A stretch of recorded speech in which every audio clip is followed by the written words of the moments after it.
Well, I don't know about you out there watching in internet land, but when it gets to be Friday, there's a sense of relief, I would think, in all of our lives. Some have more stressful lives than others. I'll put mine up against anybody's stress at this point. Hi, everybody. Welcome to Green Rush Live, our regularly scheduled business, cannabis talk show or cannabis business talk show, depending on which way you listen. We are so excited about talking about this subject today because of what happened in Washington, D.C. yesterday. And if it sounds familiar, like a deja vu all over again, it's exactly almost to the week when Chuck Schumer introduced federal legalization framework for draft purposes, for feedback purposes. And it took him a year to basically re-release it after getting some feedback from the industry. Now, joining me as co-host today will be Josh Kincaid, he of the Talking Hedge, he from Washington State. Hello, Josh. Thank you so much for joining us. Thanks, Jimmy. And as always, it's usually the third Friday of every month, but we skipped the first one just because we were on vacation. Morgan Fox from NORML joins us from Washington, D.C. And obviously there's a buzz in Washington, D.C. that has nothing to do with the hearings from the last couple of days. It actually has to do from the cannabis industry, because there's hope on the horizon that perhaps something in a reform package will actually get to the floor to be debated by the U.S. Senate. Morgan Fox, thank you again for joining us. What's your reactions to what went on yesterday? Well, it was great to finally see this legislation actually be officially introduced after waiting, a year from seeing the draft legislation.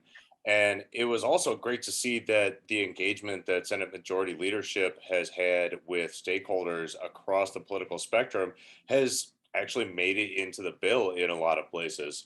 I think that this is kind of unique experience for us that not only do we have leadership promoting cannabis policy reform, but we actually also have them actively listening to what people are saying.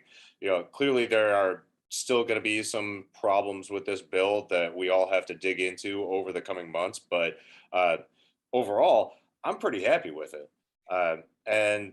Even though it probably doesn't have the votes to pass this year, at the very least, it's going to be able to facilitate really substantive conversations about cannabis policy reform, both comprehensive and incremental. And we've already got our first hearing set up in the Judiciary Subcommittee for Counterterrorism and Crime on Tuesday. So, already this bill is having one of my desired effects. There you go. You said that this bill has changed a little bit from the original draft. One of the things that stuck out on that original draft was an exorbitant federal tax. Please tell me that they've brought that down a little bit. Not particularly, and that's definitely something that we're going to have to work on. Big businesses are going to pay starting at 10% and then moving up to 25% after 5 years. Small businesses are going to pay 5%, moving up to 12.5% after 5 years. And honestly, that's just too much. And, lawmakers need to realize that when you're dealing with an established unregulated market competition, you need to set the tax rates as low as possible in order to help displace that market. And if you do that, then you will be able to realize much greater tax revenues in the long term in order to be able to fund all of the restorative justice programs that we absolutely want to fund that are included in this legislation. There you go. Josh, you're someone who has looked at far more spreadsheets than I have. Does it seem that the federal government is doing everything they possibly can to kind of slow down the green rush in Washington, D.C. and make it as difficult as possible for this industry to survive? This one seems really vague, where they want to have a lot of bureaucracy involved. There's at least 3 federal bureaus that are involved at minimum, right? And then they kind of throw in random stuff in there like, we're going to ban all additives in vapes, natural or otherwise. So there's a lot of different things coming out here. So it's obviously built and developed by lobbyists for their clients.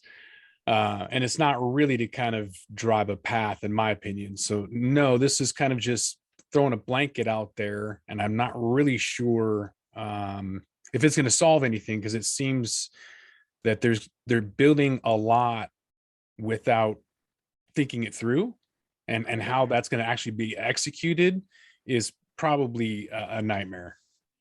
I mean, I would actually kind of go at it in a little bit of the opposite direction, that this bill actually represents a lot of problems for the industry, and particularly like, larger businesses. So, I mean, I don't necessarily think that it is being tailored to the lobbyists. I think it's more being tailored to the lawmakers that are either misinformed or are just not knowledgeable enough about the actual needs of the industry, or of regulated cannabis systems, period. But that being said, they did take a lot of people's input into account, and overall, I think that this bill is clearly going to have to be tweaked a little bit, but um, the fact remains that it doesn't have the votes to pass in the current Congress. So it does represent an excellent starting point for conversations that are much more substantive and much more farther reaching than we've ever had in the Senate. And so now we have the opportunity to actually have legislation to look at and to start debating some of the finer points of exactly how to end prohibition. And I think one of the good things that will come from this bill, I mean, my fingers crossed, that we will be able to pull some parts of this, or at least the legislation will be able to help us inform our discussions about potentially passing more incremental legislation like banking and expungement, and potentially access for small businesses to the SBA program. That will be a huge step forward. And while, clearly won't end prohibition, which is what we all want to happen, will get us farther in that direction than we could have had we not gotten the go-ahead to actually start talking about those issues with the introduction of this bill. We've had your old pal Michael Correa on here a bunch of times, and he always referred to the safe banking as low-hanging fruit. It's part of this bill. Is that the one thing that you think the other side of the aisle will be willing to accept? And maybe that is the incremental step you're looking for? Well, I think the GOP would support safe banking before almost any other sort of positive cannabis policy reforms. That being said, the Democrats want to see that be beefed up a little bit in order to help protect against like predatory lending, and make sure that small businesses, particularly those represented by marginalized communities, are able to access the benefits that could come with having safe harbor for financial institutions to be able to work with cannabis companies. And so the language that's in CAOA kind of provides a blueprint for exactly what Democrats want to see when it comes to banking language. Some of that stuff might be a little bit too far for the GOP to get on board with, but I think that it does provide a pathway in terms of language that specifically protects against predatory or discriminatory practices, and also provides guidance for the financial services industry to know exactly how to interact with the cannabis industry in a way that's not going to draw congressional ire. Yeah. Josh, are you confident at all about this or not? No, I was in banking. I just look at this launch of a 10-year pilot program for small business administration, and I never in my entire career saw one SBA loan go through. So I think that they've got a laundry list of catchphrases that sound good on paper, but like I was mentioning, the execution of this, I just don't. I think it's going to be like walking through molasses. It's going to be really slow if it works at all. And being in Washington, one of the first states that did regulate cannabis, we pushed it through thinking like if there's something wrong, we'll just go back and change it. And things don't work out like that. Kind of like the Class C felony on maintaining and operating a marijuana lounge. The felony that they put on there was in 2016 or 2015, and it still is there. So there's like no room for talking about certain laws or overturning, these rules. So I would look at something like an equitable licensing grant program being something that they need, but how's it going to be executed? And we talk about offering these equity licenses, and it doesn't ever seem to come to fruition yet. It seems really slow. So if it does happen, that's great. But I think that there's a lot of things that are on the paper here, but like I mentioned, the execution of it, I'm not going to hold my breath. Yeah, well, I mean, Washington State has had, it still hasn't been able to legalize home cultivation, and is just now getting around to having serious conversations about social equity and licensing. Some states have gone faster than that. Some states have gone way slower than that. But I think you're absolutely right. Once the law is written, it's very difficult to get changes in it. Sometimes it can be a bit of an uphill battle. So I think it's very important at the federal level that we get this right the first time, or at least as close as we can. And then if we need to go back and make changes, then we have the opportunity to do so. But they should be the smallest changes that we can possibly manage, so that we can actually make them be a little bit more doable. Is this creating a federal, you told me, I heard 3 different divisions at the federal level to oversee the industry, or are they going to piggyback off the alcohol and beverage and FDA and the DEA, the Department of Agriculture? Have they picked 3 that they like and that they are going to try and work with, or are they creating more bureaucracy at the federal level with this bill? Yeah. So Treasury would be in charge of a lot of the taxation and licensing issues, but then most of the regulatory issues would be controlled by the Alcohol and Tobacco Tax and Trade Bureau, the FDA, and the ATF. But and while this bill actually does create a lot of the structure for that beforehand, there would still be a lot of questions that need to be answered in terms of individual agency policy decisions and developments of those specific policies. That being said, it also creates additional departments within existing agencies to deal with things like the Opportunity Fund and the Cannabis Justice Department. So there would be additional bureaucracy involved there, but at the same time, I think that it's absolutely necessary in some cases to create that, because there are things that are specific about the cannabis industry and about cannabis policy generally that aren't necessarily immediately one-to-one transferable with other agencies' responsibilities, and that need to have experts placed in charge of it that have knowledge on the specific issue space, as opposed to just trying to shoehorn it into existing agency responsibilities. Yeah, Gorski in our chat room brings up a great point, and it's something I hear often when I'm out in the trenches at different dispensaries or trade shows, that it almost seems like they want the small businesses to fail, and that kind of opens the door for the big MSOs who continue to just get bigger and bigger. And Josh, your comment about the SBA in general kind of freaks me out a little bit, because how are we ever going to grow, our economy without the power of small business? Because small business eventually could become big business if they're successful. But if there's so many roadblocks, there's almost like a drive to the end, the end and failure. And that concerns me. Morgan, I know that you're not in charge. You're not the cannabis czar, but if you were, what exactly would you like to, what is the framework? Is decriminalization and descheduling and the banking, those are the 3 biggest issues, aren't they? Well, I mean, descheduling takes care of decriminalization Right. de facto. And obviously, like, we cannot move forward with a rational and sensible national cannabis policy without descheduling. Rescheduling is going to be a nightmare for the states if they wanted to get into compliance. I mean, they're out of compliance now, but if they wanted to get into compliance with like a Schedule 2 or a Schedule 3 setup, it would be a total disaster and would basically gut every single existing medical and adult use system.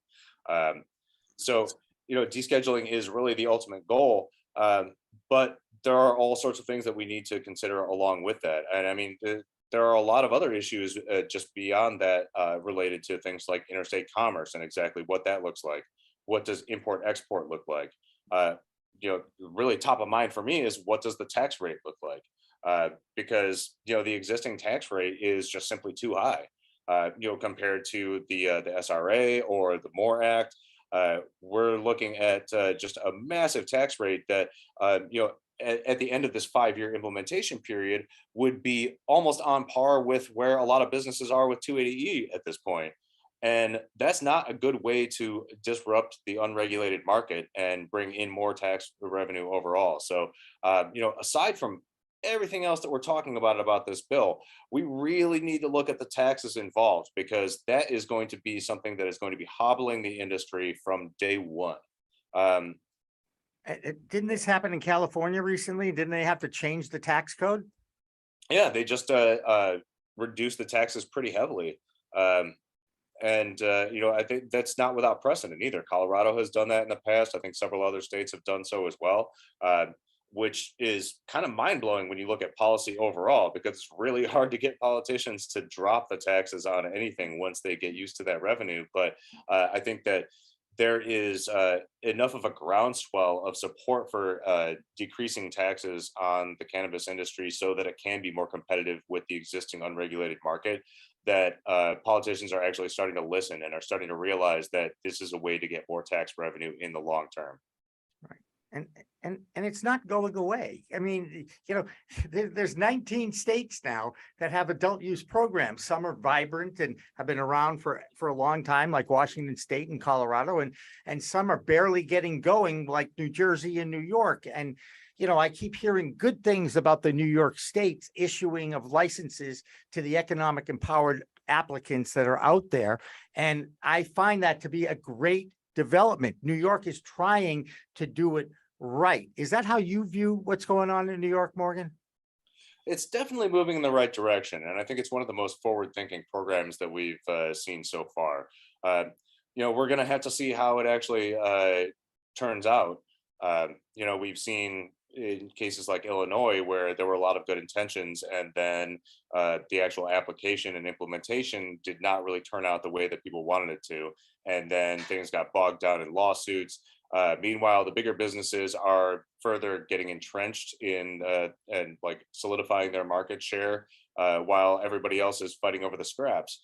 I think this isn't something that necessarily is an issue at the federal level, but it could become so when you start getting into interstate commerce, is that we need to get rid of license caps, period. License caps are the biggest problem for competitiveness in this industry. Mm-hmm. So 3 isn't going to be enough per state. Is that what I'm hearing? No, there should be 0 license caps anywhere. Free market. Yeah, honestly, like social equity programs should be more based upon providing funding mechanisms and additional training and assistance to qualifying members, as opposed to having a specific set of licenses that are devoted to them, because there are a ton of problems with that already. But also, the people that are trying to get these licenses are competing against each other instead of competing against the larger market. If we get rid of license caps, you drop the barriers to entry significantly across the board and give everybody a chance to be successful. Well, it sounds like, see, you convince me every time you come on the show. I'm easily convinced too, I might add. But I always think that there's a simple way to success here. And whenever a government gets involved, they just make it more and more complicated with more and more layers of government and bureaucracy and rules and regulations. And we all recognize that this is the most regulated industry that has launched and has been as successful in its first decade. But how, let me ask you a question, Morgan. When you go in, you talk to a member of the GOP, okay, who is adamant about legalizing, decriminalizing, opening the banks for cannabis. How do you break them down? How do you rationally try to explain to them why that makes that type of thinking is passé? Well, it really depends on the individual and exactly where their, pressure points and priorities are. Some of them are more interested in states' rights. Some of them are more interested in free markets. Some of them are more interested in uh, controlling the cannabis industry in such a way as to supposedly, uh, you know, minimize consumption. Period, both adults and teens. And you just have to show them the science and the experiences of these other states, Right. and show them like, look, the states that have either much more open licensing programs, have more competitive businesses, and have more small businesses that are successful. Every state that regulates cannabis has either flatline or decreased teen usage. It just really depends on exactly what their pressure points and concerns are, and uh, luckily, we've got the science behind us. And I always bring up the Colorado study now that shows that teen use in Colorado has gone down since legalization. So to me, there's no better set of results or research to share with those who always talk, well, what about the kids? And I keep saying the kids know more about this than the adults did 30, 40, 50 years ago. They still do. That being said, we need to educate the parents. We need to educate the small town politicians, and as well as the entire public, which, with no public service announcements and no anything that major media is doing. Let me ask you a question, Josh and Morgan. Did anybody see a story on national news about what happened yesterday, Morgan? Yeah, a fair amount. Okay. But I mean, going back to your earlier point, some of the things that prohibitionists like to talk about a lot are, the teen use rate. And we saw that in the last year or so, Colorado teen use has dropped by like something like 30%. I mean, it's ridiculous. But a lot of people like to cite increases in pediatric accidental ingestion ER admissions.